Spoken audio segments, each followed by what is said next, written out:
కుంభరాశి వాళ్ళకి 2026 సంవత్సరంలో జూన్ 1వ తారీఖు దాకా గురుబలము అనేటువంటిది ఉందండి. గురుబలం అనేటువంటిది ఎప్పుడైతే ఉంటుందో సెకండ్ లార్డ్ కాబట్టి మనీ అట్రాక్ట్ అవ్వడం కానీ, డబ్బు అనేటువంటిది పెరగడం కానీ, ఆర్థిక ఇబ్బందుల నుంచి బయటికి రావడం కానీ, ఎస్పెషల్లీ మార్చి 14వ తారీఖు తర్వాత ఇలాంటివి కనబడుతూ ఉంటాయి.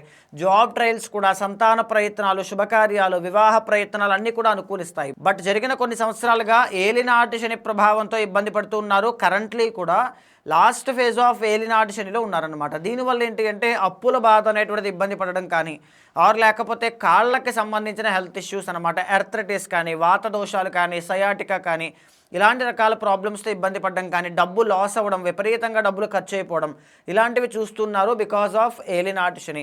ఇదే కాకుండా జన్మల్లో రాహు అనేటువంటి ఆయన సంచారం చేయడం వల్ల అనవసరమైన ప్రయాణాలు, అనవసరమైన ప్రయత్నాలు, అదేది కూడా ముందుకు వెళ్ళకపోవడం, ఇలాంటివి కనబడుతూ ఉంటాయి. సప్తమ కేతు వల్ల మెరిటల్ లైఫ్లో కానీ, బిజినెస్లో కానీ తలనొప్పులు అనేటువంటివి పెరిగే అవకాశాలు ఉన్నాయి.